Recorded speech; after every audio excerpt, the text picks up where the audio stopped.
नमस्कार. श्री गणेशाय नमः. श्री स्वामी समर्थ.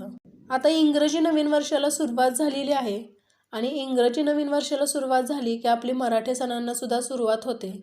आणि मराठी सणांमध्ये आपला सगळ्यात पहिला सण आहे तो म्हणजे मकर संक्रांत. तर सूर्य हा मकर राशीमध्ये जेव्हा प्रवेश करतो तेव्हा आपण मकर संक्रांत साजरी करतो. तर मकर संक्रांत यावर्षी केव्हा आहे, मकर संक्रांतीचे फल काय आहे, किंक्रांत केव्हा आहे, संक्रांतीमध्ये जी वर्ज्य कामे आहेत ती कोणती कोणती आहेत, असा आपल्याला प्रश्नच पडतो. तर आज आपण तेच जाणून घेणार आहोत. तर श्री शके 1945च्या मकर संक्रांतीचे फल रविवार दिनांक 14 जानेवारी 2024 म्हणजेच शके 1945 पौष शुक्ल 3 उत्तर रात्री 2:42 सूर्य हा मकर राशीमध्ये प्रवेश करीत आहे. आता आपण संक्रांतीचा पुण्यकाल काय आहे तो जाणून घेऊयात.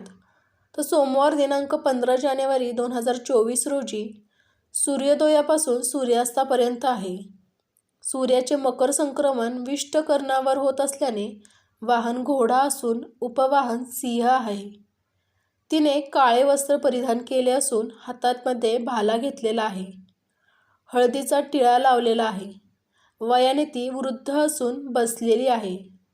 वासाकरिता दुर्वा घेतलेल्या आहेत. चित्रान्न भक्षण करीत आहे. जातीने ब्राह्मण आहे. भूषणार्थ सोने धारण केले आहे. वार नाव घोरा व नक्षत्र नाव मोहदारी असून समुदाय मुहूर्त 15 आहेत.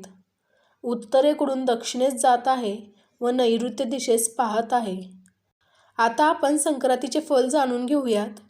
तर संक्रांतीने ज्या वस्तू परिधान केल्या आहेत त्या वस्तू महाग होतील. संक्रांती जेथून आली आहे तेथील जनता सुख प्राप्त होईल. या संक्रांतीच्या पर्वकालामध्ये आपण कोणकोणते दान करू शकतो ते पाहूयात.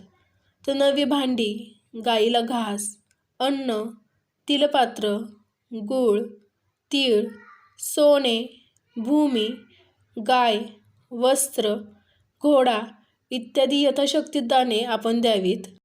किंक्रांत करीदिन मंगळवार दिनांक 16 जानेवारी 2024 रोजी किंक्रांत आहे. याचबरोबर संक्रांतीमध्ये जी कोणती वर्ज्य कामे आहेत ती आपण पाहूयात.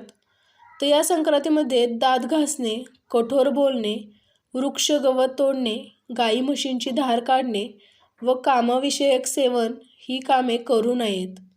तर या संक्रांतीविषयी ही माहिती होती. तुम्हाला आवडले असल्यास तुमच्या प्रियजनांपर्यंत पण नक्की शेअर करा. श्री स्वामी समर्थ.